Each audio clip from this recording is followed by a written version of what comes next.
¿Se logra ver? Sí, ¿no? Sí, doctora. Ya. A ver, vamos a empezar. La agenda de hoy día es, bueno, definición, fisiopatología del síndrome hepatorrenal, diagnóstico, cuál es el cuadro clínico, los tipos de hepatorrenal, el manejo, ¿no?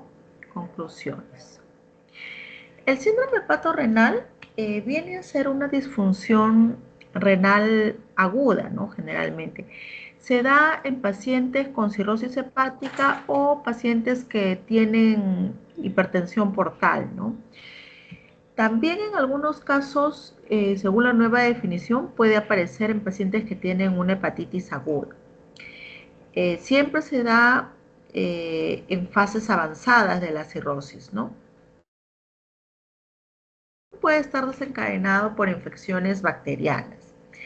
Ahora, dentro de la fisiopatología del síndrome hepatorrenal, si ustedes recuerdan la fisiopatología de la hipertensión portal, va a haber una vasoconstricción permanente, ¿no? Debido a vasoactivos que se liberan secundarios a una vasodilatación esplácnica y sistémica. Esa vasoconstricción activa mecanismos, ¿no?, de renina, angiotensina, aldosterona que van a provocar esa vasoconstricción, ¿no?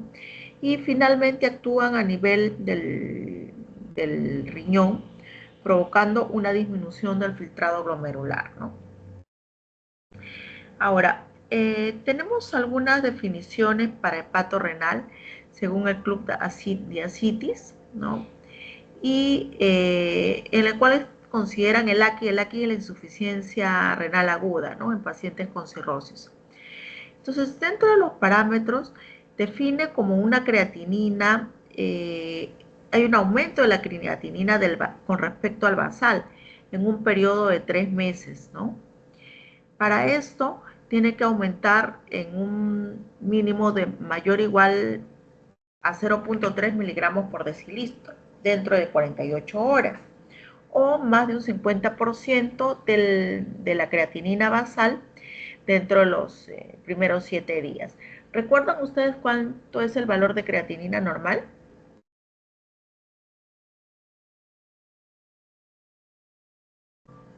¿Recuerdan,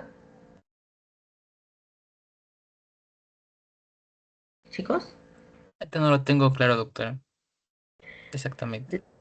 ¿Alguien de sus compañeros?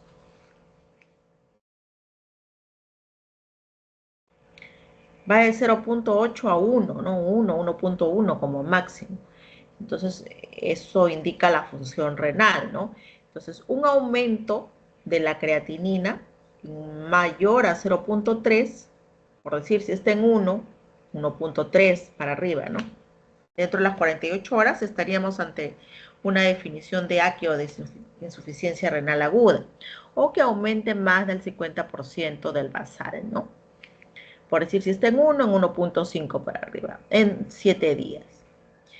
Ahora, se puede considerar estadios 1, 2, 3, según el aumento de creatinina sérica, ¿no?, mayor de 0.3 miligramos por decilitro, o un incremento mayor de 1.5, que es el basal. En un estadio 2, creatinina mayor de 2 hasta 3 veces el basal, y en un estadio 3, más de 3 veces el valor basal, ¿no?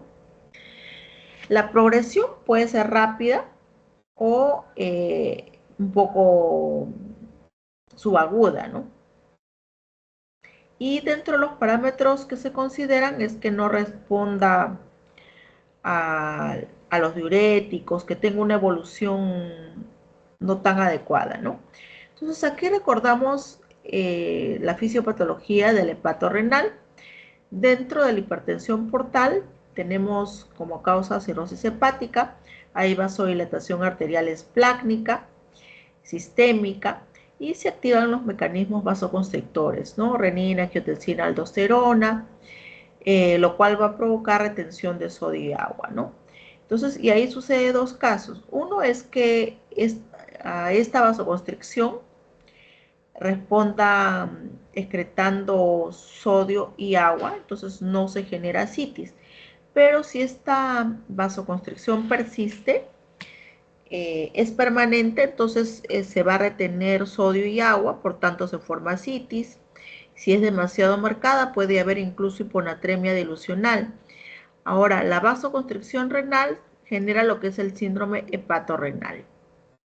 Ahora, tenemos, dentro de la fisiopatología, tenemos varias causas de hipertensión portal, ¿no? La intrahepática, la prehepática y poshepática, ¿no? Todas ellas van a provocar una activación del sistema renina-angiotensina-aldosterona, vasoconstricción a nivel renal, disminuye la filtración glomerular y el daño termina con injuria, ¿no? En algunos casos puede haber autorregulación del riñón. Si no es así, se provoca lo que es el síndrome hepatorrenal, ¿no? Va a haber mecanismos inflamatorios, liberación de factor de necrosis tumoral, endotoxinas, va a actuar a nivel intestinal y a nivel de las células, ¿no? DAMS. Entonces el hígado cirrótico con hipertensión portal, vasodilatación esplácnica, una disminución del flujo y se activan los mecanismos vasoactivos, ¿no? Provocando una disminución del filtrado glomerular. Ahora, para yo diagnosticar el hepato renal, tengo que estar dentro de un contexto de un paciente cirrótico mayormente, con cirrosis avanzada, ¿no? Y dentro de los criterios que va disminuyendo el flujo de orina, entonces va a haber una oliguria. Entonces, eso es lo que me puede llamar la atención. Y conteniendo el basal de la creatinina sérica, veo que este aumenta, ¿no? Lo más frecuente es que aumente mayor de 1.5. Ahora, en pacientes que tienen tratamiento diurético, yo tengo que suspender los diuréticos para ver que no, y esta creatinina no responder, no mejorar, ¿no? Porque los diuréticos pueden causar daño renal. Entonces, para el diagnóstico, tengo un paciente con cirrosis hepática, la creatinina mayor de 133 micromoles por litro o de 1.5 miligramos por decilitro. Que no mejore esta creatinina sérica por lo menos en 2 días después de suspender el diurético, ¿no? Y tampoco mejore con la administración de albúmina. La dosis recomendada es de 1 gramo por kilo de peso, ¿no? Hasta 72 horas. Que el paciente no esté en shock, que no esté con tratamientos nefrotóxicos y que no tenga enfermedad renal. Esos son los parámetros. Ahora, dentro de los criterios de AKIS, según la definición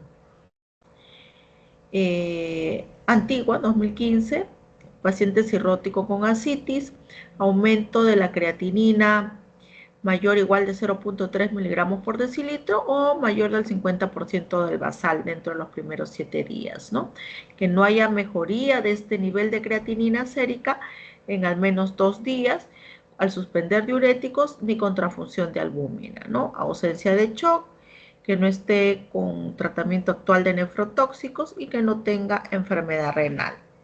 Ahora, a esto se le ha agregado solamente en la nueva definición, o sea, al aumento de creatinina mayor de 0.3 miligramos por decilitro dentro de las 48 horas o aumento de la creatinina del 50% del basal, se le ha agregado que haya y o una diuresis menor de 0.5 mililitros por kilo, ¿no?